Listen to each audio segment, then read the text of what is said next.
Well,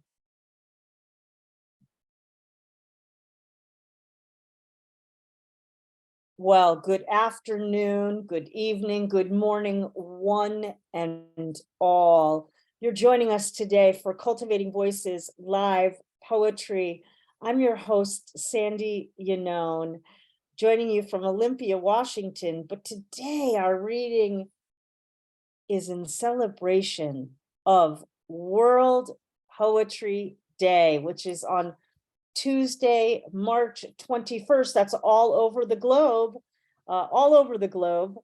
And today, in honor of that, our focus is on connection, our global connection, our local, regional, international connections that we experience through poetry daily. Dare I might say, for many of us, hourly, even minute by minute. Well, we have today an incredible program available for all of you for our deep, deep listening and our ability to connect with one another through, the exquisite, exquisite ways that poetry helps us create connections today. We have our featured readers, Zomkhonto, Seifer, Raine Geoghegan, and Oishi, and Archana Sahni joining us from their nooks around the globe. And we have so many voices from our members who are here live with us here in our Zoom room. Well, welcome to those of you watching us live here in Zoom, and also those of you who are joining us live on Facebook for today's program. Again, it's an absolute thrill to be able to know that, our program began as an international reading series, and that we really want to celebrate the voices of poets from around the world and how we connect with one another. Well, let me get directly to our features for today, and we are starting with the most amazing Zomkhonto. Let me share. I remember hearing your voice for the very first time when you came on to Cultivating Voices live poetry, and it is an immense pleasure whenever we get to hear your work on our program. And let me share with you, though, the more formal biography of this tremendous poet that we've all come to appreciate here through the program and the many other programs and platforms that Zomkhonto participates in around the world. Well, Mbonisi Zikali was born in Makokoba in Bulawayo, Zimbabwe, and his spoken word storytelling name is Zomkhonto, which happens to be his bloodline's totem.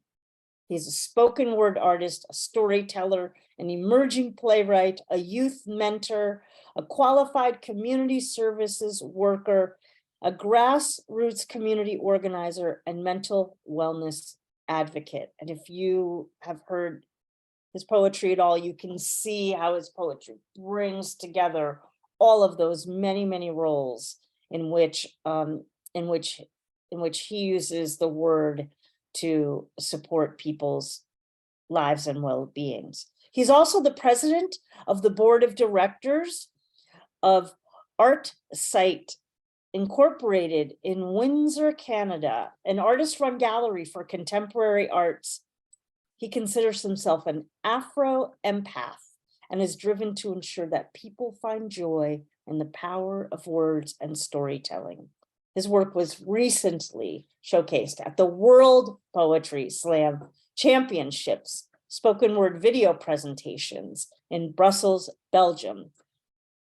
It's always a pleasure But today it's elevated a little more because it's World Poetry Day, to introduce to you our first reader for today on our program, the amazing Zomkhonto. Thank you very much, everyone. Thank you so much that we congregate when we celebrate who we are, because we never truly do think of poetry as who we are, but it is if intrinsically you're waking up and feeling so close to this sort of spiritual moment through words, where you are defined through the magic of you telling your story and also hearing others tell theirs.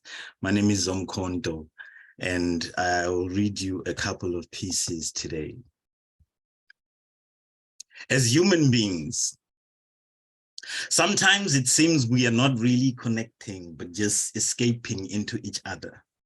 And that is, we flee our demons. They chase us right into the revolving doors of each other's sphere of belonging, forgetting our instinct to absorb and then as suddenly spit back into the street, pretending our hearts are at home, yet each address facing the cul-de-sac has a sign by the pavement that says sold to the highest bidder. And the heart is a gentrified mess of a contraption that no longer chooses indiscriminately who to bid for, but is always distracted by imaginary knocks at its door. When I FaceTime my mother, she gets so close to the screen that she cuts off the features that I remember her by, the arms that once cradled the full weight of the poetry in my infant sleep, to the feet that dance so close to the sky upon mountain peaks that poke out like cell phone towers from among wild flowers on my forefathers' graves. It bothers me that I escaped so far to connect so less to the very essence of my being. That on days when there's a bad connection, I can feel those roots disconnected from the family tree, trying to mumble mother tongue through revolving doors of distance, yet we are the building, but our insecurities make us easy to breach with lies. Except mothers never sell those houses at the end of the street. Their hearts cannot be gentrified. But when the call drops, I do wonder. For all these hellos and goodbyes, is it connection or escape? Do people keep each other's phone numbers just in case their voices are secret codes to heaven? Are lovers afraid that their chests will become museums for dinosaur-sized skeletons of strangers, yet keep each other close in case they attract visitors to each other's market stalls? Does the past leave a bitter taste for being so simple and well-behaved? No Wi-Fi routers that actually send us back into our caves to shout at others from behind the safety of these walls? We walked away from caves, fearing our echoes are not enough, and now here we are, short of hearing from the collective scream of the world. The traffic jams at the revolving doors swell, becoming pile-up accidents of spirit and mangled bone, but we are content with likes for being the best at being alone. But be that as it may, and being its Poetry Day, I would love to say something positive to the poets. This is to you, poets and lovers of poetry and humankind. Remember the next time that you break down that you are a complex machine, and that the tools that it takes to put you back together again are not made of metal, but soft things that do not weigh much on the scales used by this world to measure our worth. We are boundless, weightless, and your birth is a magical musical note to complete the rhythm of all creation. You are a complex machine. Breaking down is necessary because we are made of delicate breaths held together with the silken ropes of extremely fragile heartbeats, each trying to connect to the next with as little heavy breathing as possible, not struggling for air, but fumbling for a strength that holds together our bodies just long enough to exhale, because we have a lifelong contract with trees. A promise that these lungs, although not made of bark, the branches that hold them in place in our chest will suck in each morsel of oxygen and help us proclaim at the top of those same lungs that we are here voluntarily, that we are not forcing this living thing, that we did not arrive in this world kicking and screaming, but that it was the world that started yelling in our faces in a language we couldn't recognize. And when we became traumatized, they charged us for inventing our own language of love. That in our several attempts to find meaning, life was hurling stones at our engines. And since we are not grindstone machines, we broke down. But those same stones that the world threw at us over time, we used them to build the mountains you see in front of you right now. Because rather than be buried underneath them, we built ourselves a fortress, erected rock statues out of ourselves instead of becoming stone-hearted. We are complex machines. There are parts of us that cannot be replaced. There are tiny screws that are so connected that they cannot be mimicked. The mechanics of our being needs more than an oil change. We repair our brokenness by making poems out of ourselves, wind chimes that dance from the raging feet of our resilient love songs. We are smart, complex machines, placing the ART in artistic, never artificial. Zomkhonto, Gavatel, Gavatel, Bangazit. Thank you. Woo!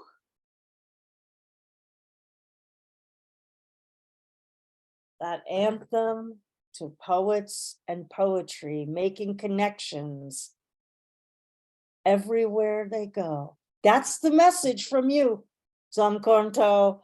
And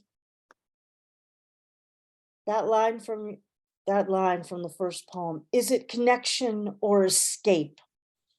Well, I dare say it's connection here on our program today on World Poet, it's our connection, two connections for our program today here, supporting and honoring World Poetry Day, which is on Tuesday. There's no doubt in my mind why you participate in the World Poetry Slam Championships. Thank you so much, my friend. What a beautiful, beautiful way for us to start off our program today. And I can't, and as always, I can't wait till the next time I hear you. I can't wait till the next time I get to hear your voice. Thank you for joining us, and everyone, another round for Zomkhonto. Beautiful, beautiful work today to start us off.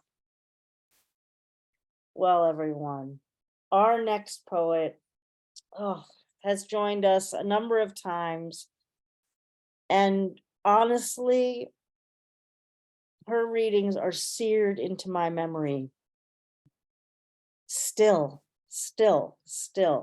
after all this time, I have visions of hearing Archana Sahni reading and really eloquently sharing. It's not just reading, it's an experience that we have when we get to hear her tremendous, tremendous voice and vision of connection and humanity. I'm just so thrilled to have you with us. Very, very late for you, so all the more my deepest, deepest gratitude for you joining us on our program for World Poetry Day, my friend. And let me share with you a little more of the artistry and humanity that is Archana Sahni. Archana Sahni is a Toronto poet and life coach who lives between the two worlds of Canada and India. She is the author of First Fire from Calicut 2005, and Another Nirvana, Toronto 2018. Her most recent work can be found in Parkland Poets Anthology from Edmonton in 2022, Poets for Ukraine, Toronto 2022, and Words Gathered, also from Toronto 2022. In her other avatar as a life coach, Archana supports persons in the areas of women's empowerment, cultural adaptation, and reinvention of the self. She holds a PhD from Punjab University and a Master's of Education from the University of Toronto.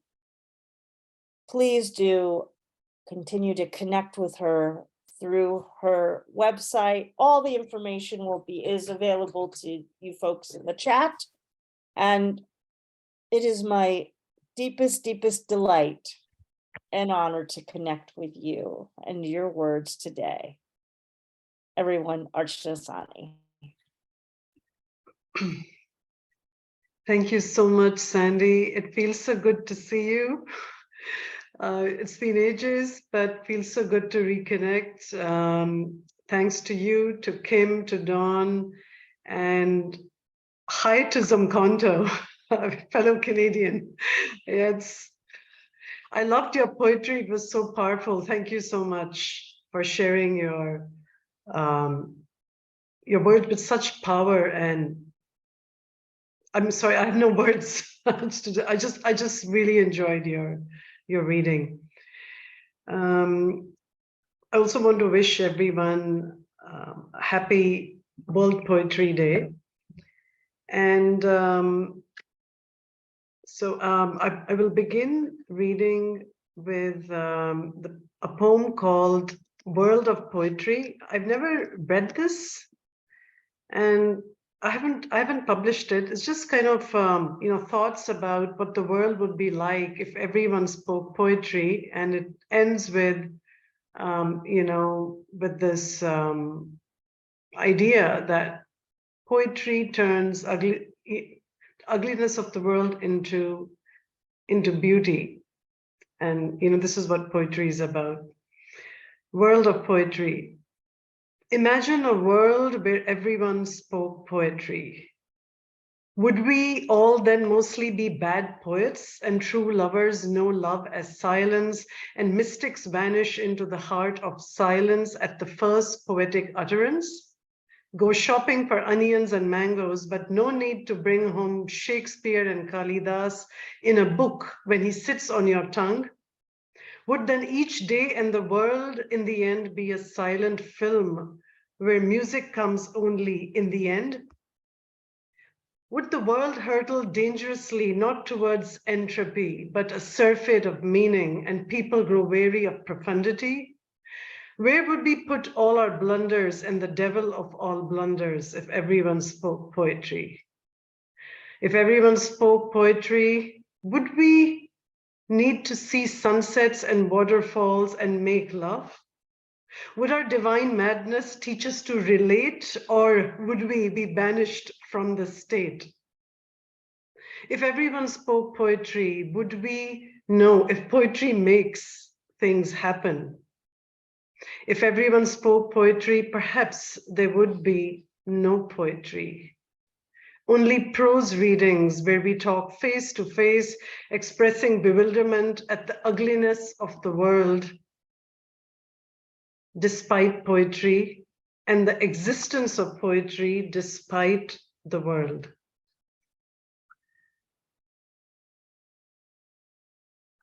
So that was the first poem.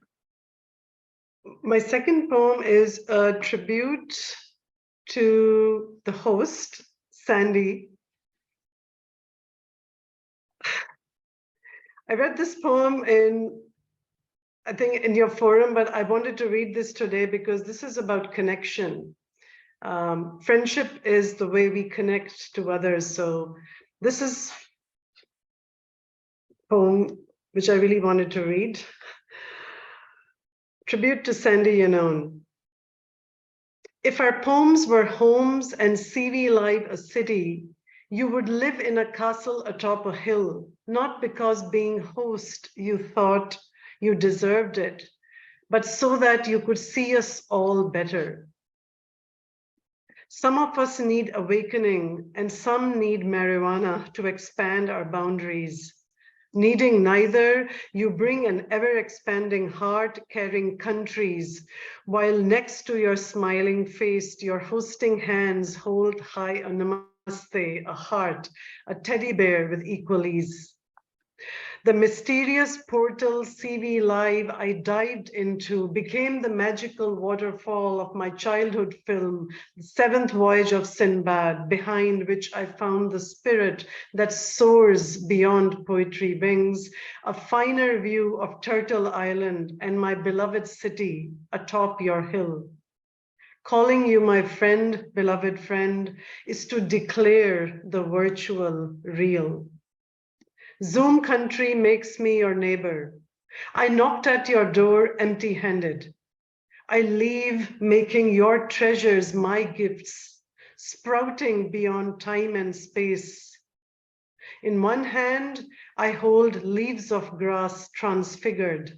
In the other, Manifesta's grace. Manifesta's grace is a beautiful poem in Sandy Yannone's debut collection, Boats for Women. It's a fabulous poem.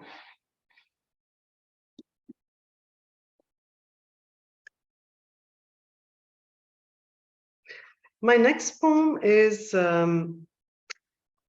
it's about love. That's another way that we connect. And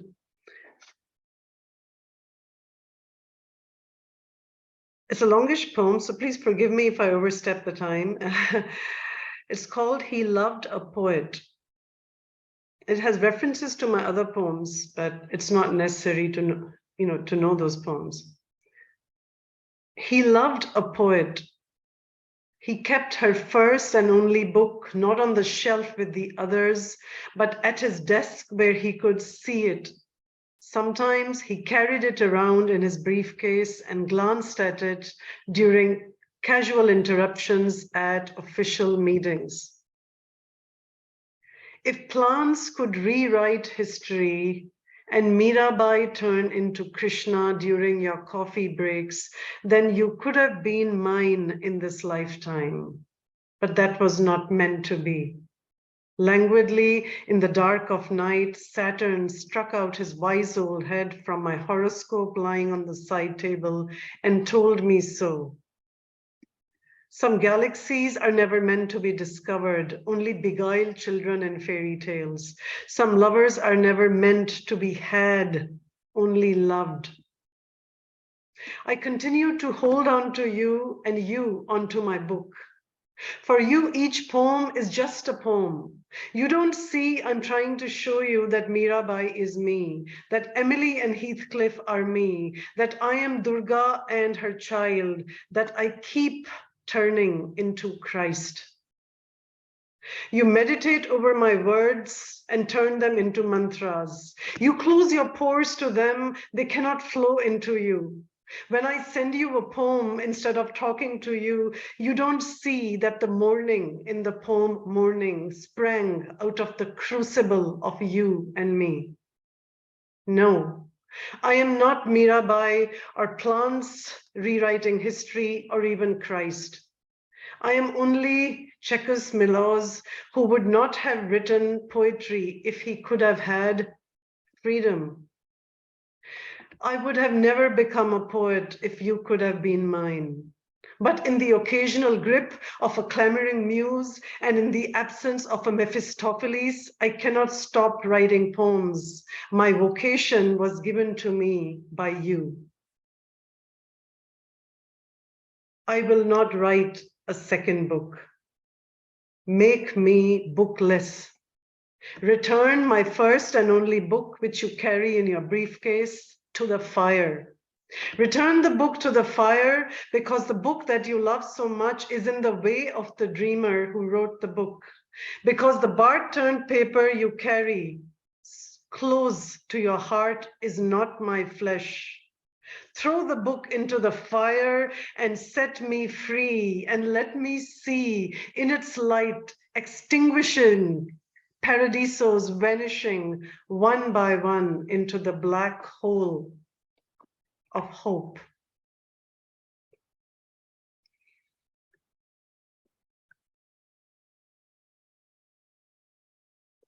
I'm going to end with two short poems, and they're about the connection with myself, connection with self. Just a 4-line poem. This talks of the time I had, spiritual awakening, and I would go for walks to the rose garden. It's called Nature's Confetti. As I walked beneath the branches of the yellow flowering tree, it married me to me. So that's, I had a marriage in August 2020 with my own self. And the last poem is called Meditation. Meditation. I have found in my breath, when it comes to rest, a light behind the eyes that welcomes darkness. I have found in my breath the destroyer of sorrow. I have found in my breath a jewel without a name, harder than diamonds, mightier than death. I have found in my breath my true home outside of time with an open door. Thank you so much.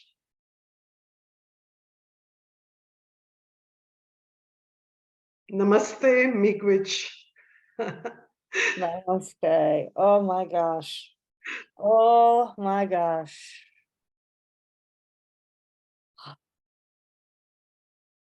May we all find those jewels within ourselves, that your poetry, your voice encourages us to find through our own divinations. That's just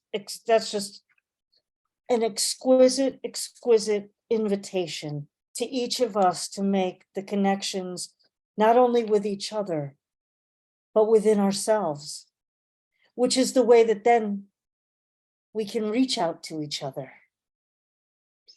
Amazing, amazing. Some galaxies are never meant to be discovered, as you said, but I feel like the galaxy that is your voice and your vision is unparalleled in the cosmos. Unparalleled in the cosmos. I'm forever grateful. Forever grateful. And I'm honored to call you my friend. Oh my gosh. Thank you. Likewise, Sandy. Likewise, Sandy. Thank you. Thank you. I'm honored to be here. Everyone, that is Archana Sahni of the extraordinary voice, another extraordinary voice of poetry that we have here today on our program in honor of World Poetry Day, on the theme of connection. Well, we now get to connect with our next fabulous poet. As I always say, I am the most fortunate person I always have the best seat in the house. Every Sunday we gather, and I'm almost speechless from the work already, and I know the work that's coming ahead is also going to render me pretty speechless. Well, next we get to be enthralled and amazed with the poetry of Raine Geoghegan. I hope that you've had an opportunity, if you were not able to join us live, that you've seen, the video, the recording, because I know we have hundreds and hundreds of views of each of our recordings. I hope you are one of those folks who saw Raine's reading from her debut collection in our new book showcase. Raine has a singular voice and unique stories and perspectives from her area of the world and the history that she and her family have inhabited. And it is just a tremendous honor to have you joining us today, Raine, as part of our World Poetry Day celebration. Again, folks, you're in for another astounding display of poetry. Raine Geoghegan is a poet and prose writer who has a master's of creative writing from the University of Chichester. Born in the Welsh Valley, she is Romani, Welsh, and Irish ethnicity. She has been nominated for the Forward Prize, the Pushcart Prize, and the Best of the Net 2018. And her poems and prose have been published online and in print with Under the Radar, Poetry Ireland Review, The Clearing, Traveler's Times, and many other important and valued publications. She has 3 poetry chapbooks published with Hedgehog Press. And as I mentioned, her first full-length collection was published with Salmon Poetry in June of 2022. Please do visit Raine's website because you will want to follow her poetry journey. Welcome and thank you for being here, and happy World Poetry Day, my friend. Oh, thank you, Sandy, so much. I'm absolutely overwhelmed by listening to Zomkhonto and Archana. I mean, I had tears in my eyes, and I just felt very privileged to sort of be here and to be a poet and just to share in this wonderful event. I really love Sandy's work, and I love Kim and all that she does, and Don. So it's in the UK. Okay, in the UK, it's Mother's Day, and Zomkhonto was reading about mothers. So have to indulge me. I'm going to read a poem for my mother, Phyllis, who was a gypsy woman, and it's about the time when she was dying in a hospice. But I want to read this because I feel it's in tribute to her. And I just want to say about this whole theme of connection. For me, connection is about connecting with my ancestors and then sharing what they have passed down and really honoring their path and honoring the path that I have and the information and wisdom that I pass down to my children and my grandchildren. I don't think we can get a deeper connection than looking to our ancestors. This is called The Hospice on a Friday Afternoon. Breathing in, out, her eyelids quiver. Yellow daffodils sit in a blue vase. Next to it, a cup of tea that has gone cold. A sucking sound, the syringe driver keeping my mother sedated and calm.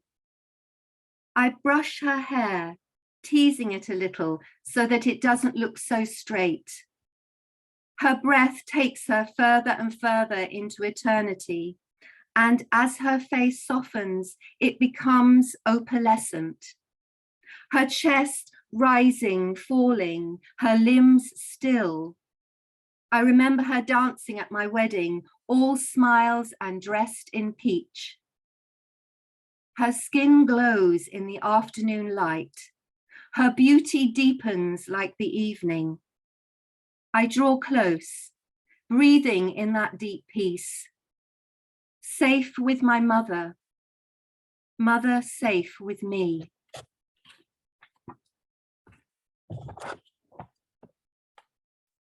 So now, thank you. So now I'm looking at my latest collection, The Talking Stick, O Puckering Kosh, published by Salmon Poetry Press. And thank you, Sandy, so much for buying this and for sharing your experiences at the conference in Seattle. I'll have to come there one day.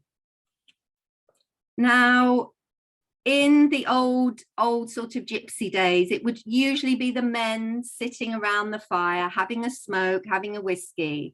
But at times it would be the women also. And so this poem is really for the women in my family. It's set in the time of my granny's generation. It's called They Lit Fires, Moved In Close. Dick a kai, my Carrie, come and sit yourself down, you look duckered. Me granny used to sit by the yog all the time, rubbing her hands and moving them close to the flames. Her skin turned dark, and she said that the fire did it. Dark raddies with no moon, only the brightness of the yog. Great Aunt Bethy telling a story, the one about her great-great-granny Margaret, who drowned in a ditch, drunk as a lord, her face down in the water. Half a dozen piglets running around and over her, them not seeming to notice. Anne's holding saucers of mesky with drops of tatty panny in them, all of the malts slowly getting skimmished. Okay, so the word that skimmish means getting tipsy on the fire water. Tatty panny means fire water. And I just love that image of them sitting around the fire, the yog, drinking their tea, mesky tea with the brandy in it and just sharing stories. So my next poem is, let's have a look, 78. Okay, so I'm going right into the hop picking country in Herefordshire in England, where my family used to pick hops for hundreds of generations, basically. And it was the place where my mum met my dad. It's called Camavtu. Mother was from Middlesex, father the Welsh valleys. He was a pole puller, she picked the hops. One Friday night, under a sickle of moonlight, they sat on a bench in front of the Green Dragon pub. The landlord had filled an old bath with beer. The hoppers were dipping their mugs into the frothy liquid, which dripped onto their bare chests. They were smiling as they wiped their mouths on the backs of their arms. Father and mother sat quietly holding hands. He leaned in close, was about to kiss her cheek, when a voice hollered from the darkness. Philly, gel on, let's get back to the Varda. It's me dad, she said. She jumped up, straightening her long skirt, then quickly turned and whispered, Camavtu, Jimmy. He didn't know many Romany words, but this one, well, he just knew. So you probably guessed Camavtu in Romany means I love you. And sadly, my dad died when I was only 19 months old, so I didn't actually know him. So I like to write poetry as a way to connect with him and to try and find my own way back to him somehow. Okay, my next poem, we're staying with gypsies here, and I'm taking you out into the common land, which, as you know, you probably know that in England now, with the police bill, travellers are not allowed to stop anywhere in the English countryside. And I'm going back in time when they were still persecuted by the government and the police. And this poem is really about is in honour of all those gypsy travellers and Roma who were stopped by the police on the roadside. and this is based on a true story. It's called Keep Moving, and that was my granny's slogan, keep moving. The last weekend in May, a Friday, we pulled up on the Poov. We got the fire going and washed the little chavvies ready for bed. Our Raya and me were drinking mesky when our Sammy shouted, "Dick-eye, the gathers are coming." All of the morts came out of the Vardas and stood there. We had to hold the men back as the gathers started to wreck the site. One of them kicked the kittle off the yog. He shouted, "Pack up and get going, you're not welcome here." I had to hold my Alfie back. He don't lose his temper much, but when he does, watch out.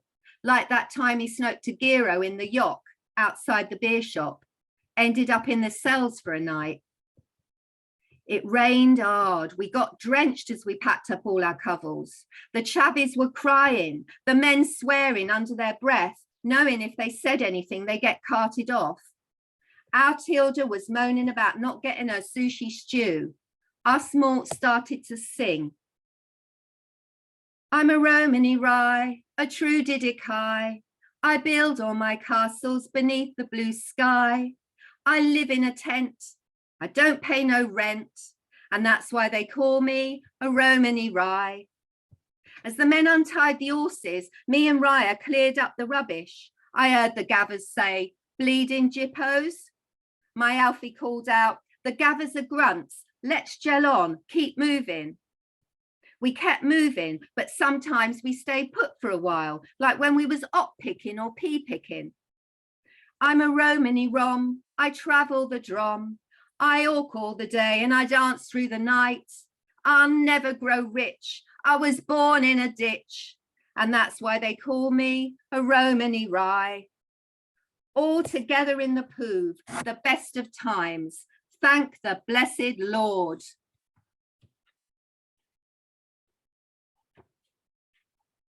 Thank you so much. So I haven't had a chance to read what you're saying in the chat here, but thank you so much. I'm going to read something which has a very serious tone here, but I've only read this poem once, and that was with the Crystals Varda, a traveling gypsy theatre group. And it's really, well, I'll just read it because this is about connection. This is about remembering those who perished in the dreadful Holocaust for gypsies and Polish and disabled before the other people were extinguished, basically. It's called The Gypsy Camp at Auschwitz. February 1943. At Auschwitz-Birkenau, a family gypsy camp was set up in a wooden barracks. August the 2nd, 1944. Over 4,000 Roma and Sinti men, women and children were murdered in the gas chambers. January 27th, 1945 at 3 p.m, Soviet soldiers reached the camp and found only one Rom among the survivors.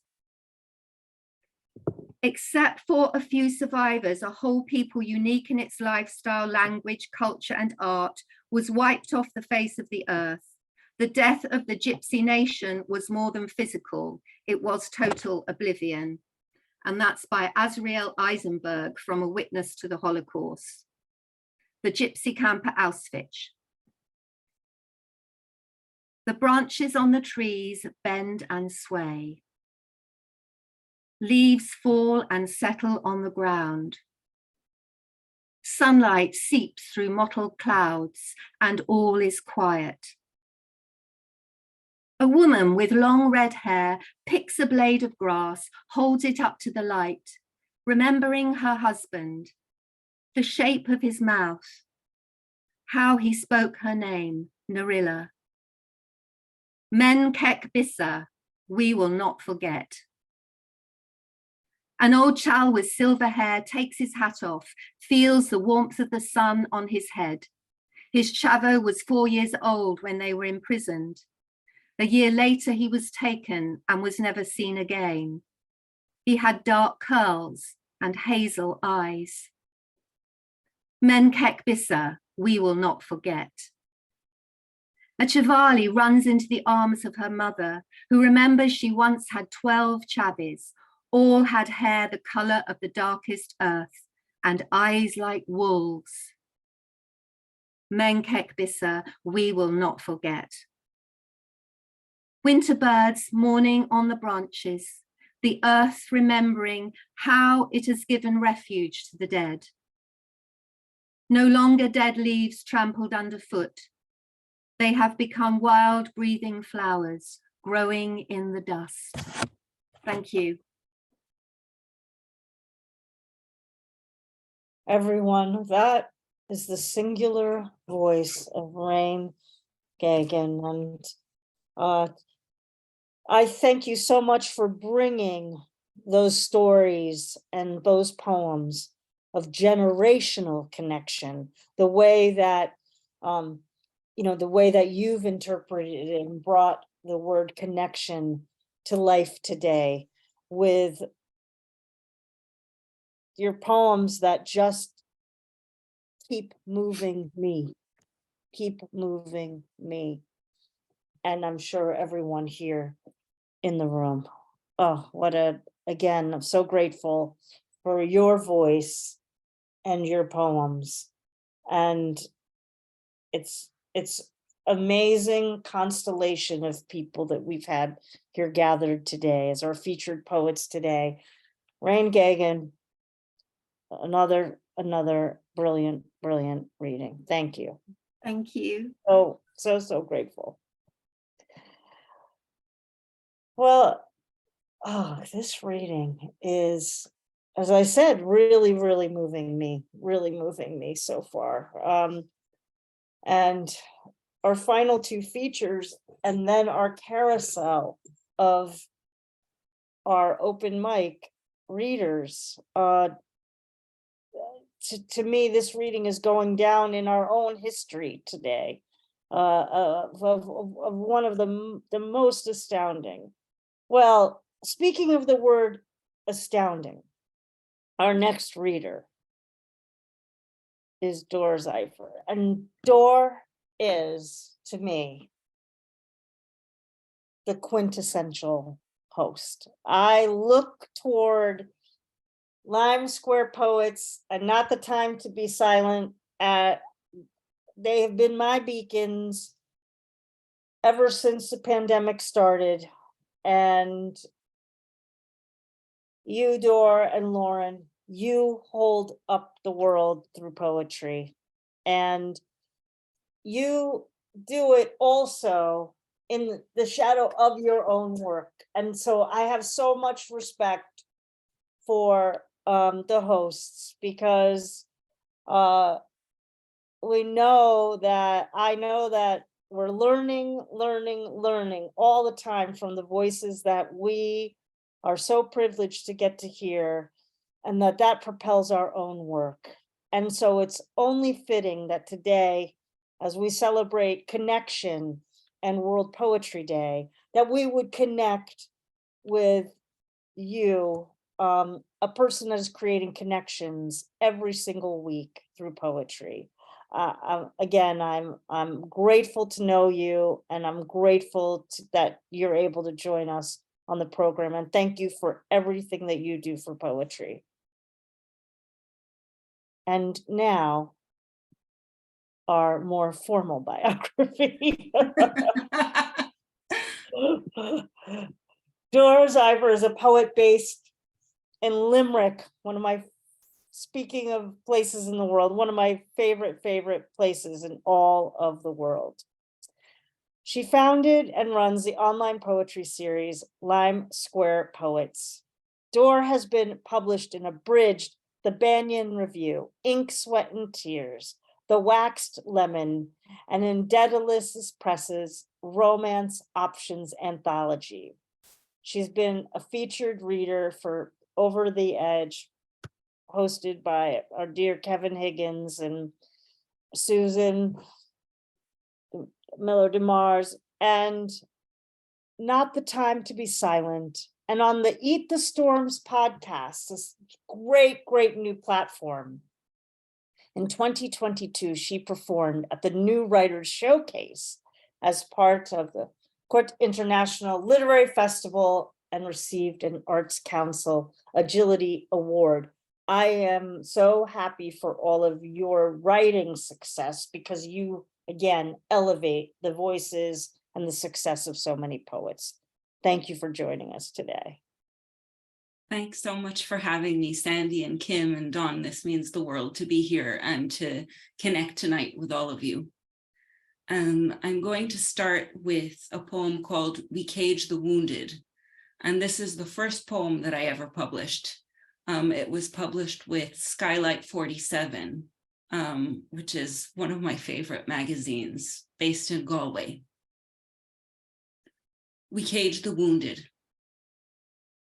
We cage the wounded in an aviary, expecting them not to peck, but we do, bleed and peck and drag our broken wings against our sides to hide exit wounds. We try to grow plumage and perfect our song. Occasionally, a miracle happens, shielding each other from the puncturing wind with our fragile, hard-grown feathers. We form a V and fly out to the sun.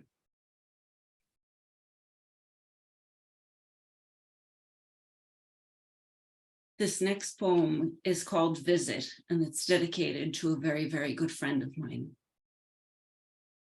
Visit. Your building is an early 2000s monstrosity. Many palm trees and cultivated grass embedded in studded concrete. Sweat-stained balconies a spit away from the Diamond Exchange, where night brings out prowlers in business suits and lambs paling in leopard print. Your building has an electronic directory and an empty echo of an atrium, a harbinger we missed. In your apartment, your mother is draped on a blue towel-covered armchair. Across from her, the fridge is stacked with the best sandwiches in the world. Down the hall, the aging, real round sink is poised below a mirror with burned out bulbs. Your face scrubber, suds dried, lies in its resting place beside your comb, time tangled in knots. Your room, a shelter of reinforced concrete, is shuttered. Your bed made, haunted by your grandmother, still growling at me not to put my rucksack on it. At the edge of your desk, by mounds of books and neat papers, a framed photo you never put there. You hate vanity of any kind. Next to the only letter I wrote your mother, 2 pages of blunderings when you always prefer brevity and color. Flesh-colored marble. 3 teal words, Shira Michal Dabush. My quivering fingers strike out as I whisper to you over the yahrzeit candle, the only words that matter, over and over.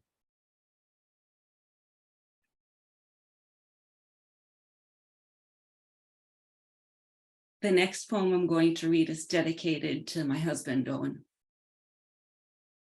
2nd decade in free verse.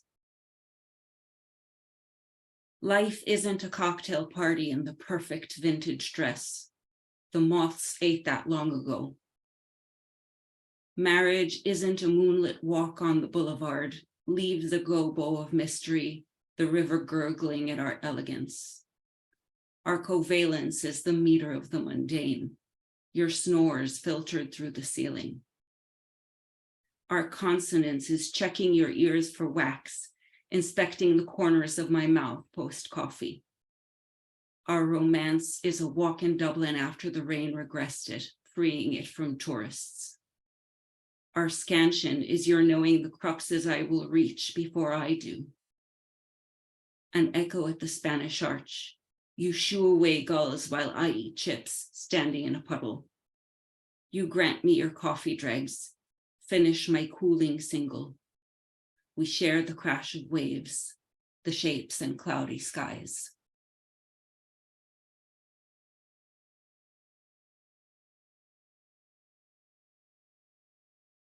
The next poem I'm going to read is, it's called Schumann, after the composer. And I wrote it last April in a workshop for April is Poetry Month in Limerick. And it's coming up again this April. So if you're in the area, although there are also online events, you should definitely check it out. Schumann.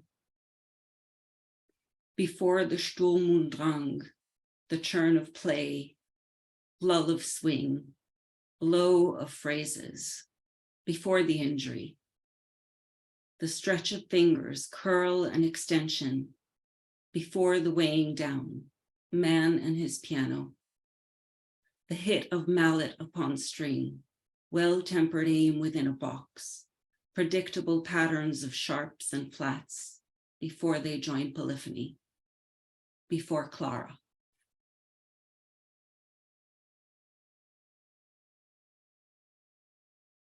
The next poem I'm going to read, I wrote in response to a poem by Kevin Higgins, with whom I was taking poetry workshops at the time. And his poem, which you should check out online, is called Creative Writing Induction Speech. And this one was written in sort of dialogue with it. In reverse. We could reach for worse than making a butterfly out of the human, making the moon see the sun in the mirror, remember their separation. When all was earth and water, clay with no craters, unscratched, unformed, whole whispers on the surface. Before we felt the pull and the repulsion, before the protection of fingernails and eyelashes fluttering over sight, when our blood's beat was visible through fontanelles and love was food, protection, and unquestioned imprint, before we could speak, before we were named, before I was a scorpion learning to sting.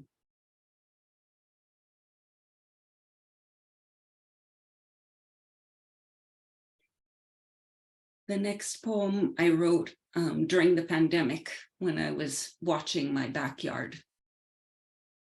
And it's called Beware of Ducks. Snails trailing evanescent glitter just by virtue of going places, reflecting the light that follows everywhere, sinuously feeling their way around with immense gentleness, having the fortitude to carry the weight of a home and the bravery to emerge from it with all their fragility. It's dangerous to be a snail, yet they cannot hurry. Instead, they slowly highlight the way so others may follow. How hard the world must feel to the underbelly. How rough when poked with soft tentacles, reaching out to feel, to touch, to discover what's out there.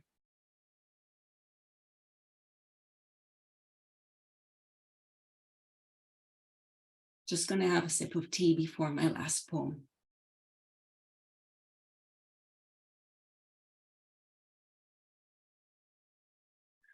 I wrote this next poem when I watched a clip of the physicist Richard Feynman, and he was talking about how all matter can be expressed as waves, sort of bumping into each other and interacting. And I thought I'd finish this reading about connection through this. On being unable to walk through walls. What would I encant were I a ghost to be refound repeatedly? What can I say so beautiful that it is unforgettable, so simple that it echoes till the next time heard? What can equal the medium of waves, be worthy of ionospheric resonance? More relentless than a well-loved tune lasting beyond memory, more universal than breath. When found, I will translate my waves of words into the language of gravity, electric pull, to be plagiarized by a firefly in her epic on wind. She will turn into a fossil buried in a rock someone rests on, we might both break through someday, all entangled in possibility, in pull and echo, briefly rising again, like a sign. Thank you all for listening. Thanks to all the Lime Square poets who were here. And yeah, thanks so much for having me. Oh. Everyone, that is Dor Seifer, co-host extraordinaire, Lime Square Poets. And I just loved the introspection of your poems and how the introspection evokes connection.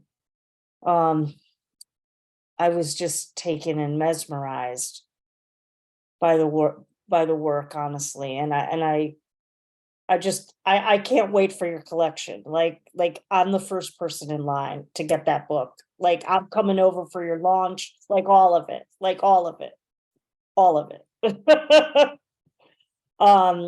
Thank you for also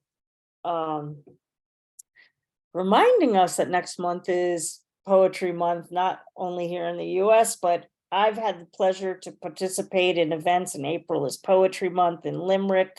And yes, folks, if you can get yourself over to Limerick, Ireland and participate in the activities, it's just day after day after day of the love of poetry. It's amazing. So, and of course, for bringing forth and bringing Kevin to the reading today.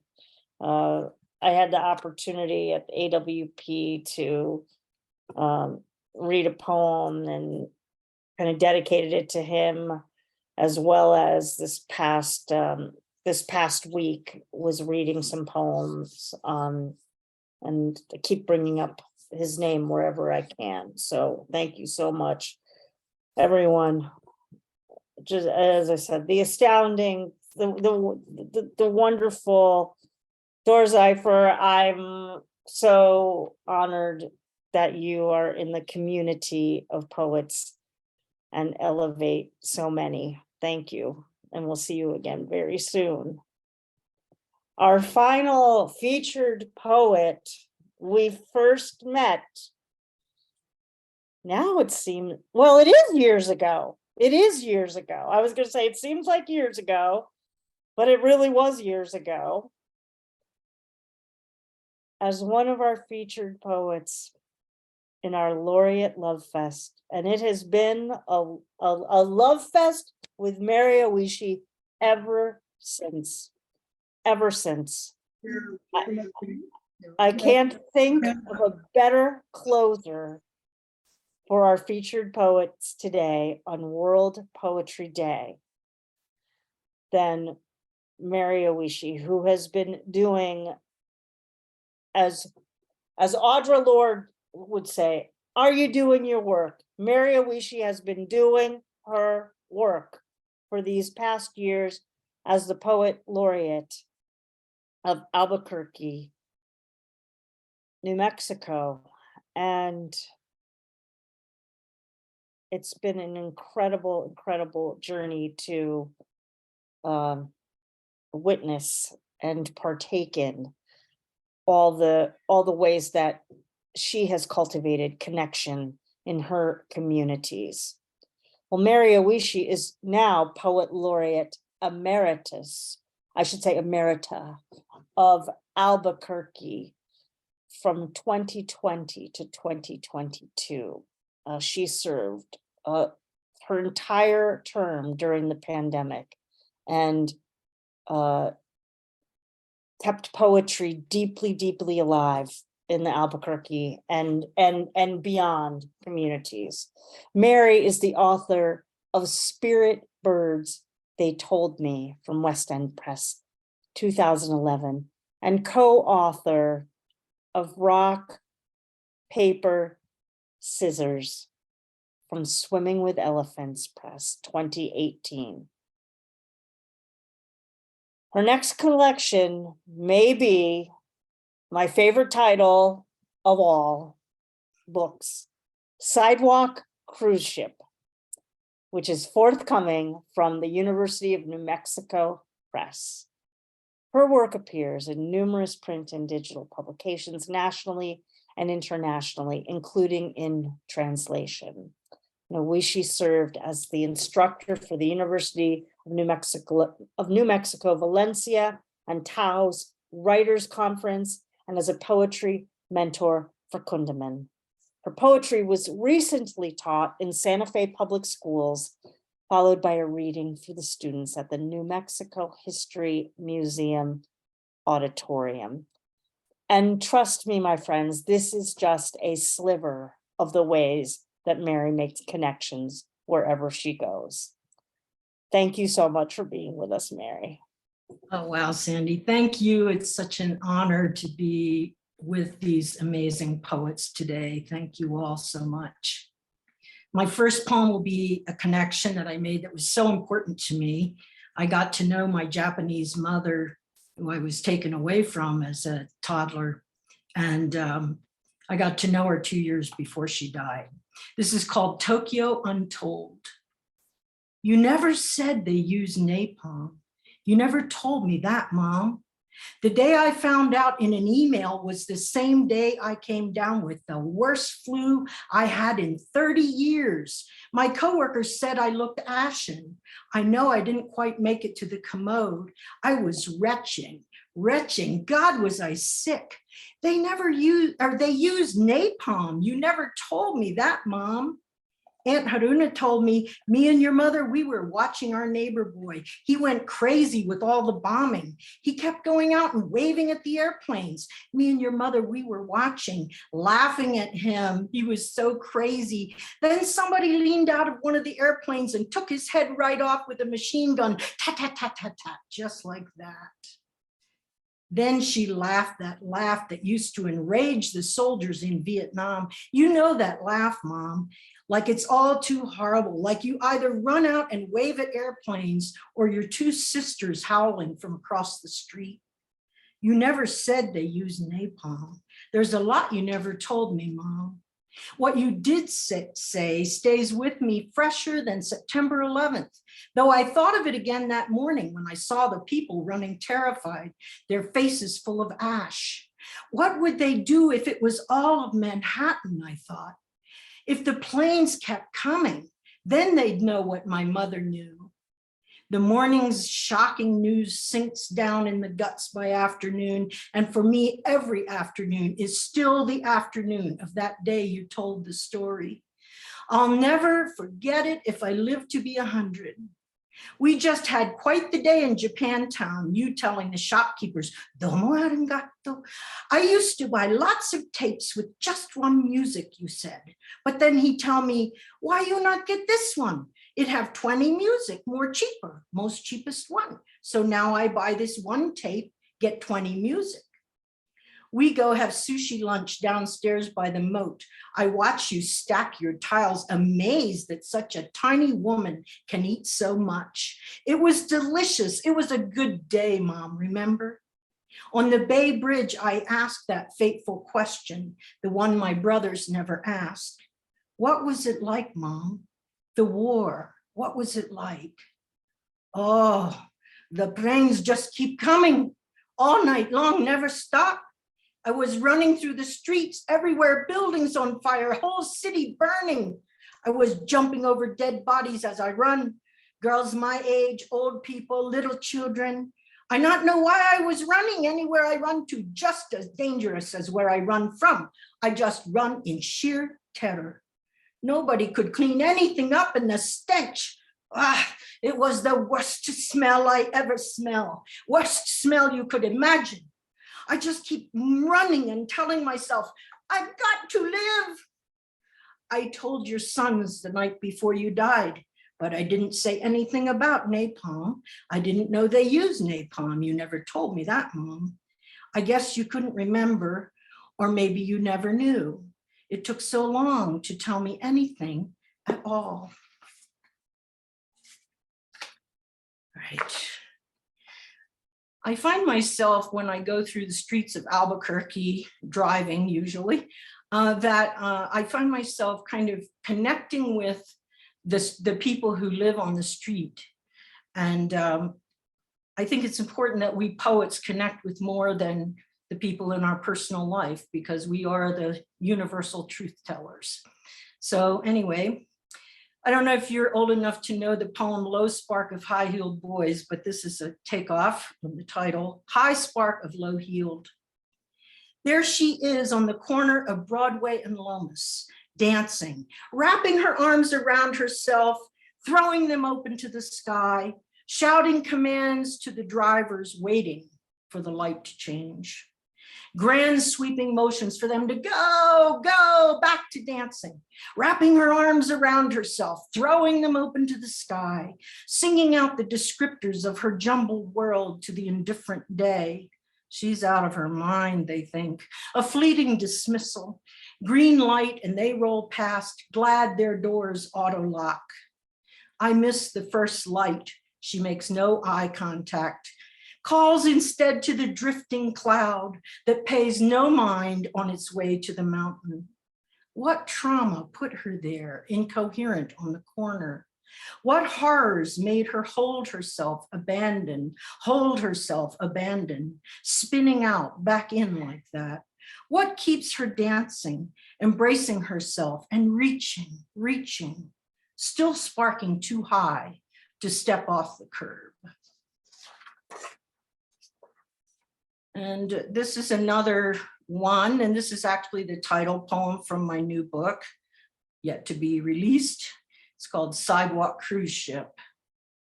It's just an old sofa placed by the street, free for the taking, to make way for a newer, more up-to-date style. It's trash. She's a native woman on the street a long time. It's a hard life, always moving, always vigilant. That stress wears you, you know. Park bench is hard metal. Mission cot must be rented by enduring righteous rebuke. Promise of gold streets and mansions from people who could never do this, what she does every day, out on the hot asphalt all day long. They have no idea what it's like when your feet ache all the time at the bottom of much more gravity than your own weight. So beyond tired. Suddenly, life gifts her a big round sofa, a sidewalk cruise ship. She falls in half laughing, legs up over the fat sofa arm, feet floating weightless over the concrete sea. And now we'll go halfway around the world. This is halfway around the world and still in Albuquerque. This is called Pre-Dawn Sorority. I live by myself, but not alone. Woken by a mother's wail, half a world away, her child buried in the rubble, in the well. She knows those shoes. I can't sleep. My dreams disturbed by a Mariupol grandma, troubled by her fleeing daughter and her babies, may not make it to the border. I'm troubled too. Get up and worry, steep a pot of tea at 2 a.m., sip slowly on hot tears, keep company with my sisters, pray that no more fall prey to brutality and madness, pray I myself stay loving, not fall prey to hate that maddens. Slip my prayer past the missile trajectory to touch that one who's on the brink, the sister underground who tries to keep her cat and children calm, while inside trembling, to shore her up from my kindred heart, to let her know I have picked up the sound waves of her suffering, to offer one small respite sipped from the quiet of my night by myself, but not alone. My last poem will be from Rock, Paper, Scissors. And Raine mentioned honoring our ancestors, and I too believe that that is our strongest connection. It's called You Are Here. Yes, others get unearned advantages. You are advantaged too. Ancestor to ancestor, goblet to goblet, poured strength to strength through generations, centuries, tested, multiplied, strength to strength to strength, poured into you. That's how you squeezed into this life equipped. Yes, others get unearned accolades, but what reward is higher than that you are here? When so many times you should have died in that dark room alone, in that dark room with someone who should have never been in charge. You are here hearing these words, so listen well. What gold trophy glory can match the fact that you are here? Less equipped, you would have died when that crazy man grabbed you in the street, when waters rose, when fevers raged, when you got that shocking news, when you were completely betrayed, when your heart was utterly broken. Not even priest or wizard could take such blood-red sorrow, paint this day in blues and turn it royal purple. You should have died. You should have died so many times, I cannot count them all. You should have died, but here you are, still here, still here, still dancing. Thank you.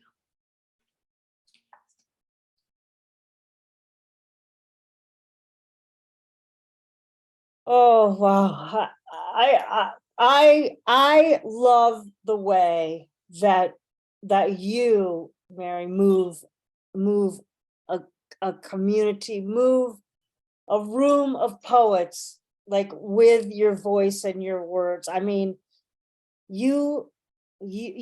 I'm thinking now back to our reading from February of Lift Every Voice, and I feel like that's what you do every single time that I've had the privilege to hear you read. And for today, I wanted to also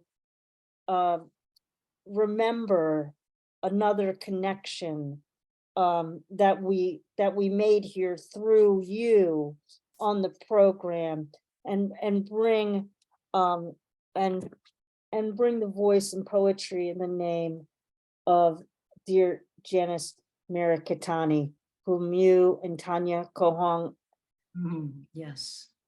did one of the most powerful programs that we've ever had here on Cultivating Voices live poetry.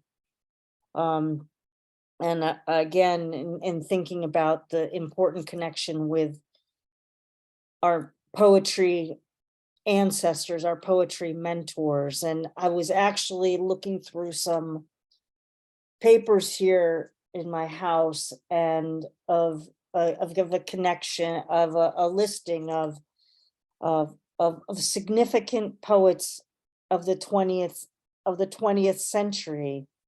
And there was her name, and it brought me right back to that reading and that conversation that the three of you held here on Cultivating Voices live poetry. So thank you for another deeply memorable experience today, and for every single one that you've graced us with here. Thank you for on the having program. me, and thanks to you and Kim and Don and all the other poets. I'm looking forward to hearing the open mic as well. Me Thank too. you. Well, folks, let's go to the open mic. I'm going to extend the program for 15 minutes to go to the 45 on the hour, so that we can get in as many folks as possible.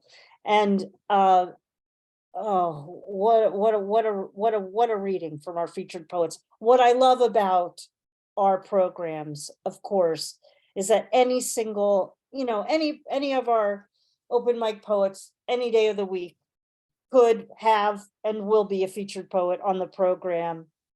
And before we move to our great list of poets that we have, just a reminder, one poem, if you can do short, that would be great, so we can get everybody in. As I said, I'm going to extend us to the 45. We've got 18 people on the list. We'll do our best. Again, before one more round for Zomkhonto, Archana Sahni, Raine Geoghegan, Seifer, and Mary Oishi. Thank you so much for launching us into our next round of connections with all of our featured poets, from our featured poets to our open mic poets. First, we have Mona Zamfirescu, and then we'll be followed by Phil Lynch.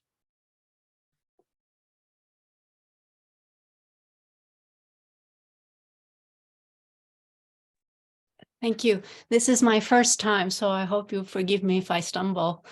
A short one, a poem called In Flight. Of starlings, this quiet, misty morning, not much to say, except how loud it is their call, and seeing how they fly together. One's moves according to another's fall. One mind for course and speed, and how they know it's time, and how they vanish as they came, all black and wet and fluid. Before my startled eyes, electric jolt unfolding, their takeoff sharp, their longing deep. My older son is flying west tomorrow, the other still circling the nest, while I've been traveling the distance for years now, and without rest. Enormous distance, here, simply just lowering my gaze.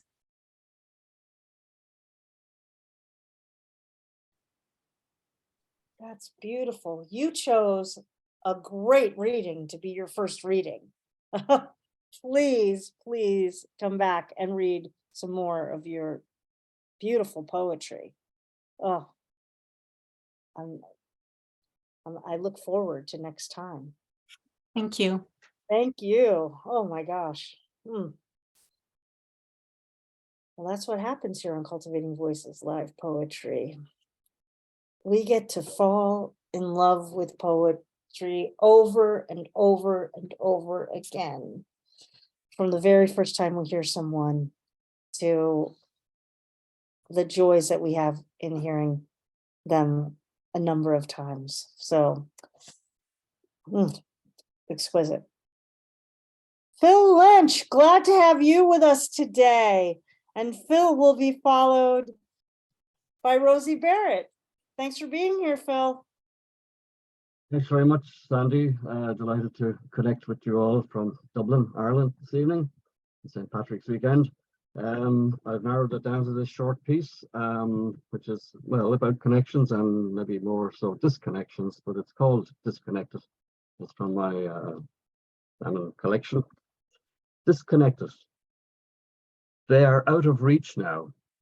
The hands that held and clasped felt their way through touch and grip, gone in a confusion of waves beyond the bottom of the sky.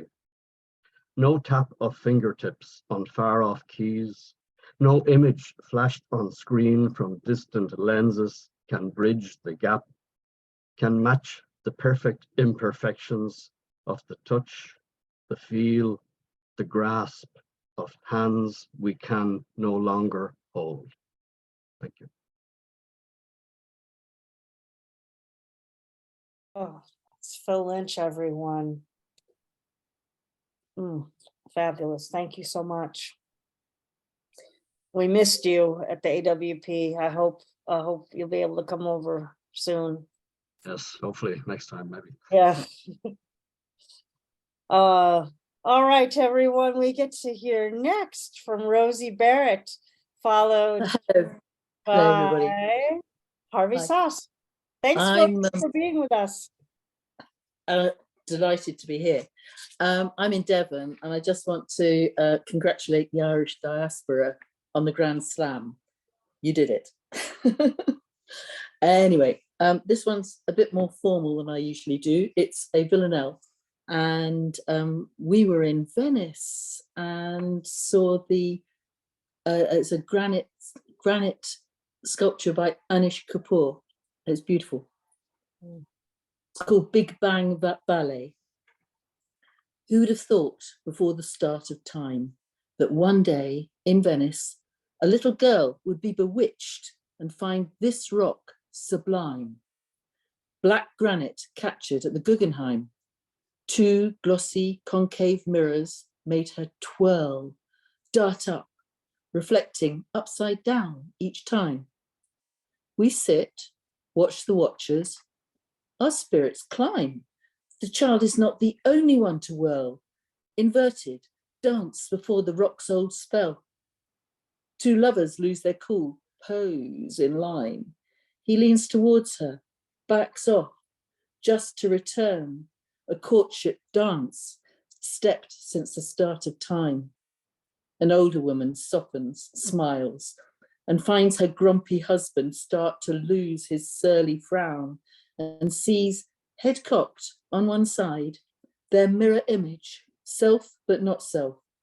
Primal summons, reawakening hearts once in a whirl. Who would have thought before the start of time that all would be bewitched and find this rock sublime?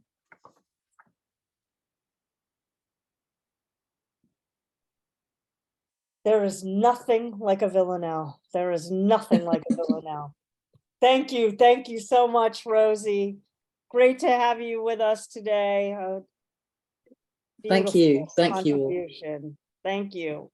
All right, folks, you know me. I want to gush and pontificate, but I want to get you all in. So I'm going to resist my urges here to do that.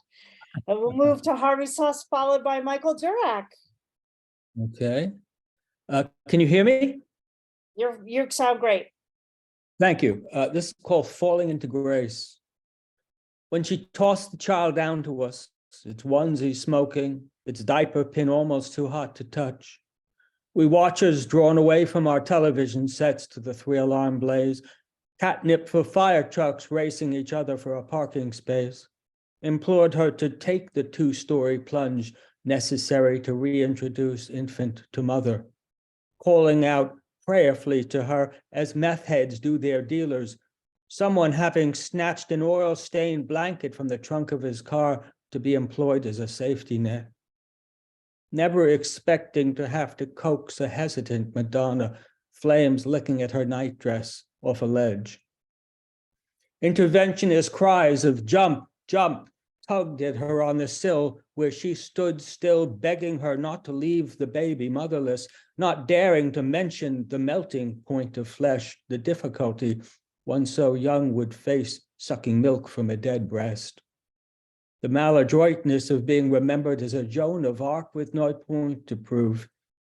And naturally enough, as the fire leaned in close as a salon artist brushing auburn highlights onto her coarse black hair, upraised voices urged her to hurry, frantic eyes having almost boiled out of her blank stare. A Salvation Army of us chorused reassurance. We'd catch her sure-handedly, each of us scanning the others for any sign of a sweaty grip or lack of that strength and determination required for salvation, for keeping our blanket held tightly as a trampoliner's landing strip.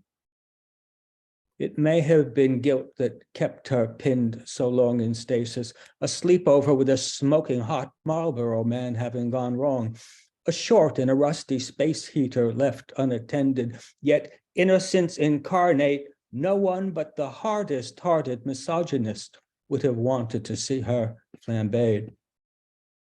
Her flesh a shade too pink for gods accustomed to burnt meat offerings, she remained caught in deadly indecision by the window's edge, appearing so pitifully small, any fisher of souls would have tossed her back.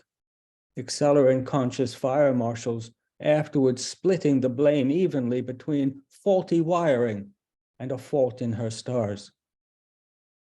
When finally she leaped down to us, putting all her future child rearing into our care, trusting that we weren't Keystone Cops of the butterfingered sort, we could tell once she'd stopped bouncing around on the spread blanket, which held firm longer than expected, both her eyebrows had been singed off, flaming out like the high Renaissance, despite the urgency of pug dog hydrants passing water.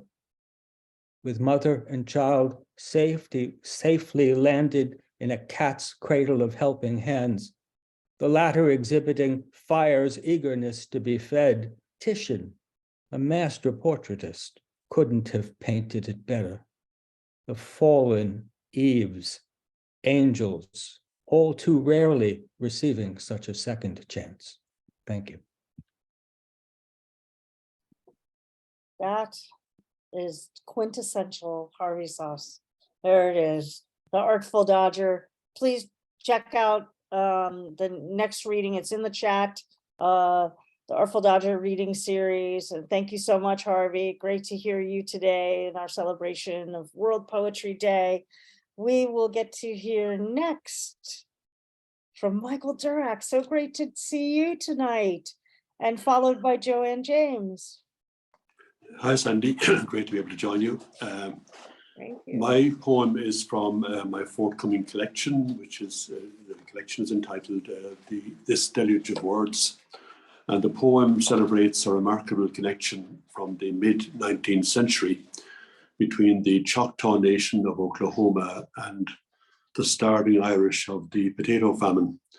Very shortly after the Choctaw people had been displaced in what's referred to as the Trail of Tears, they heard of the plight of the Irish and raised a substantial sum of money to offer as famine relief. And in 2017, a monument was unveiled in County Cork to remember that remarkable act of compassion. The monument is a stainless steel sculpture and it's called Kindred Spirits. And that's the name of my poem also. And what did they see in us? We wore white skin like their persecutors, the ones who offered them their Hobson's choice at the Treaty of Dancing Rabbit Creek. And we lived far away across an ocean. Surely we were no concern of theirs. With good reason, they called their migration westwards from Mississippi the Trail of Tears, their promised land a travesty beset by thieves and murderers. They were hungry, tired and broken, disoriented, their best men dead. But touched by a vision of our wretchedness, our famine walk, another trail of tears, they reached for the little they had left, gifted us what they could. 9 eagle feathers forged from stainless steel unite to form a feeding bowl in Cork that reaches out to distant Oklahoma to signal thanks, standing for kindred spirits that know no tribal bounds, no color bar. Thank you. Wow. Thank you so much, Michael. And again, what a powerful way to make connection through poetry. The subject of that, the historic connection between different Native American tribes here in the US and the Irish people. Thank you so much. Well, next we'll hear from Joanne James, and also congratulations on the new book. I look forward to it. We'll hear from Joanne James. So great to have you with us today, followed by Batt O Connor. Hello, everyone. I'm here from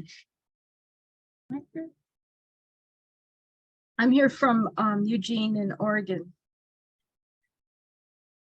This is a story of the summer I was 13. Viridian summer when I biked to band practice every day through those green streets I owned at 13. I was the mystery hero, had my own flag of brilliant and my own energy source in our symphonic band, where discord was music and harmony happened. Everyone in our hive played Shostakovich and Sousa. Maybe my clarinet was a superpower. I believed in mystery. I believed in myself. Knew hours of practice every day was the only way to hear something wondrous. sweet hands, sweet teeth, fireman's field days on Saturday nights.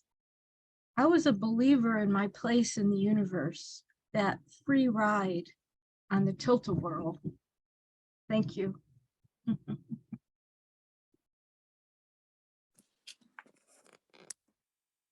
Anybody that can put the tilt-a-whirl in a poem. You've got me. You've got me. Thank you, Joanne James. And now we'll get to hear from Batt O Connor, and up next after Batt will be Julian Jordan. Hello, how are you all doing? I used to say that I'm living in the banks of the Shannon in Limerick. Tonight I say I'm living in the banks or on the shadow of Thomond Park, the greatest rugby ground in the world. And Ireland won the Grand Slam, and I'm wearing my St. Patrick's Day and Ireland green scarf. And I'd be drinking green beer if I had it, but you know, you can't win them all. You know what I mean? I just loved Zomkhonto's and Archana's and Raine's and Mary's readings. And I just really loved Dars, because I've only heard maybe 2 or 3 poems of Dars in my life. And one time I was in, this is going to be a short preamble. I was in, my friend Mark Whelan died. And we had a commemorative, I hadn't read for years, and Dar was there. And she came up and she invited me to read on Zoom with Lime Square Poets. And I was going to say, she discovered me, like, you know what I mean? But but her poems tonight were an absolute revelation. That's all I can say. Now I'm going to introduce this very quickly. This is a poem called The Entangled Universe. And I see kind of a connection, get the idea, between connection and entanglement. Sometimes the best connections become entanglements when they fall into the hands of human beings. And the entangled universe is an idea from quantum physics, that if 2 protons or photons or neutrons connect once, they memorize one another forever. And even though they're separated by light years, if there's a change in one's experience, there's a response from the other. This is called The Entangled Universe. The idea of an entangled humanity is as beautiful as the random nature of light that travels in and around time and arrives in our skies and windows from its birthplace in stars that no longer exist, like our loved ones whose light went out somewhere, but it is still their time in the skies and windows of our memories. The idea of an entangled people, black, white, Asian, heterosexual, gay, transgender, speaks to the paradigms of existence that were brought to our attention by Beethoven and Mozart and Madame Curie and James Joyce and Proust and the scientists who told us how beautiful failure is in the right hands. But they opened up to us the entangled world, and let me know that my brain, my magic brain, even when I sleep, is speaking to the universe. Thank you. Oh, that's beautiful. That is Batt O Connor, everyone. Yeah, that is a poem about connection, if ever there was one. And we have been hearing many today on our program. Thank you so much. Well, next we get to hear poetry. Julian Jordan, followed by H Fitzgerald. Welcome.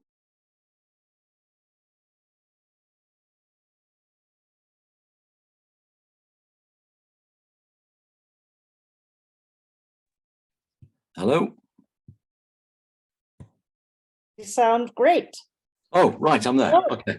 there you go. Good. Let's find it again. Right. This is a very short poem. I'm speaking to you from the English Lake District. But there's still a strong Irish connection. It's about my mother. It's called Autumn Leaves. Mottled like autumn leaves, her delicate skin that once drew admiring glances. Mellow mists those eyes that sparkled at uniforms, home from the horrors. Mere twigs now, her limbs, legs that ran to the corner shop for rationed sugar, arms that held me safe. She lies now, curled on her side, like a tiny question mark on a linen page. The slim gold band slips around her fading finger as she clutches the clinical chrome cot side of the bed she will never leave, still breathing. It seems but a single tick of the ceaseless clock since that nice young doctor, staring at his shoes, had mumbled a prognosis. The room had held its breath as she stared for a moment into the well of her memories, then reached out to steady the doctor's trembling hand and apologize for the inconvenience. That's it. That's an absolutely beautiful poem, Julian. Thank you very, very much. I'm also liking the connection because of Mother's Day. I love the connections to mothers everywhere. Thank you so much. Thank you. All right, Jane Fitzgerald, everyone, and Jane will be followed by Ken Burch. Well, hello, everyone. I'm very humbled to be reading in such company. And I really think World Poetry Day should be every day because we live in it and we're surrounded by it. And I find connection in everyday little things. And I want to read you a poem about a man I met who sought connection. He was a singer in a cafe. And his main goal in life was to make other people feel connected to him through his music and forget their troubles, if even for a couple of hours. And I admired that. And this is called The Singer's Magical Connection. He scans the room, attempting to assess the crowd. Will it be a good night? He slowly circles the tables, greeting familiar faces, welcoming newcomers. His gifted talent is music, but his trade is himself. He must ignite a connection, taking people away from their troubles and cares. He starts with an old favorite, urging all to sing, touch, dance. He takes impromptu requests, highlighting his amazing skills. The piano becomes a flame with his deep, dynamic heart, vocalizing with vibrant power. As the boomy beat increases, the room starts to throb with light. His energy is transmitted like waves. Everyone is up with enraptured faces, alive with fantastic, exotic dancing, partners and singles mixing to the changing, charging beat, becoming one with him, igniting his body and soul. The wild booming music reverberates through the cafe. Songs fly out the windows, filling the balmy night. Energetic dancers weave around and between the tables, pouring into the streets. A long line of laughing, hand-holding revelers, frantically trying to keep up as the music accelerates faster and faster. Dots of swirling multicolored lights reflect off their happy faces. Paper napkins and confetti rain down, illuminated by sparkling chandeliers. Carefree dancers lost in the music, forgetting their troubles in the starry night. He has created magic once again, offering an elixir for the soul and solace for the heart. A group celebrating as one. He has translated time, dramatically reaching out, releasing the chains of the day, given his all, gifted his soul, energized, exhausted, relieved, entertaining fulfills him, giving his life purpose. He thrives on the treasured connection, a life of sweat and song, adoration and praise, a path sought out, but ultimately destined to be. Thank you very much. That's Jane Fitzgerald, everybody. And we've done our best to get to everybody, but we're clearly not going to. So I'm going to end on Ken Burch today. And those of you that were hoping to read, please come back next time for our open mic and read. And of course, I'd stay all night, but I want to be respectful of everybody. I've already extended us 15 minutes beyond where I'd go. And so Ken, please close us out for this. I am. Let me get this. Let me get this open now. This is a poem I've made. It's a here it is. It's a converse. I call it Dialogue with Emily. It's about the one thing we all connect, which is the possession of a heart. And it is me having a conversation with probably the most famous line Emily Dickinson ever wrote. And if I've done this as I meant to, the whole poem forms a continuous phrase. So I add a word to each thing of the sentence each time. The first words arranged, the first words arranged to, the first words arranged to talk, the first words arranged to talk about the heart within, the heart within each, the heart within each of, the heart within each of us, the heart within each of us singing, the heart within each of us singing that the heart wants. The heart wants a home. The heart wants a home safe. The heart wants a home safe yet. The heart wants a home safe yet wild. The heart wants a home safe yet wild. For the heart wants what it knows. The heart wants what it knows may. The heart wants what it knows may not. The heart wants what it knows may not quite. The heart wants what it knows may not quite be. The heart wants what it knows may not quite be yet. The heart wants what it wants. The heart wants what it wants, and the heart wants what it wants and shouts. The heart wants what it shouts and shouts. The heart wants what it wants and shouts. It's fearful. The heart wants what it wants and shouts. It's fearful dancing. The heart wants what it wants and shouts. It's fearful dancing joy. Thank you. To end on the heart and its dancing joy, and a poem that is all about connection, the connection of that line of Emily Dickinson's. I always marvel at the creativity of you, Ken. Thank you very, very much. Well, everyone, again, my apologies that we could not get to every single one of you on the list. I'd love to go forever, but Tim reminds me I cannot do so. So everyone, let me tell you who we heard from today, and then we will give a rousing round of applause, and I'll tell you a little bit about next month. Well, we heard today for our featured readers in Connection, our World Poetry Day extravaganza.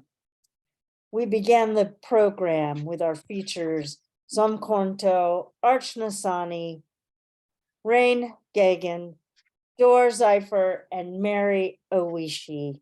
And then in the open mic, we heard from Mona Zamfirescu, Phil Lynch, Rosie Barrett, Harvey Soss, Michael Durack, Joanne James, Batt O Connor, Julian Jordan, H Fitzgerald, and we closed with Ken Burch. Apologies to Sandra, Cynthia, Leslie, Wanda, David, Karen, Alice, and Regina. Next time, I would love to hear your poems. Please, everyone, let's unmic and show our amazing appreciation for this extravaganza of poetry celebrating Connection and World Poetry Day. Bravo, poet. Amazing. Thank you, everybody. Amazing. Fantastic. Magic. Stay inspired. Thank boy. you. Yay from Alaska! Yay from Alaska! Sorry, I didn't see you on AWP. I couldn't. Oh my gosh. Everyone, thanks again for staying a little longer, hearing a few more poems. And we always want to hear from all of you. Always your amazing work. We so appreciate you joining us here on Cultivating Voices Live Poetry whenever you're able to make the connection with us. Thank you again to Don Krieger and Kim Ports Parsons. This program would not be able to connect all the dots without their extraordinary efforts. Well, we take a little break for a week and then we return in April, which of course is Poetry Month here in the States and also in Ireland and elsewhere around the world. So we look forward to bringing you a month of poetry in celebration of poetry. But I feel like every month is Poetry Month here on Cultivating Voices Live Poetry. But do return in April for our wonderful, wonderful lineup of readings that we'll be sharing with you here on Cultivating Voices Live Poetry. Well, that is it for today, my friends. I'm dashing off to get ready to host another reading. The poetry never ends here. I wish you all an amazing poetry day on Tuesday. Hey, feel free if you've got a poem that is available for posting or a poem of a favorite poet of yours, post onto our site on Facebook and let's make World Poetry Day a celebration on our Facebook page as well and read poems all day long together late into the evening. Well, from wherever you are in your corner of the world, I wish you an incredible week and enjoy World Poetry Day on Tuesday. And as I always say at the end of every program, please take exquisite care of yourself. Take very good care of those beloveds with whom we're always connecting. And look what happens when we keep writing our remarkable poems. Keep doing it, my friends, because we look forward to hearing it the next time we gather. Have a good rest of your month, and we will see you in April.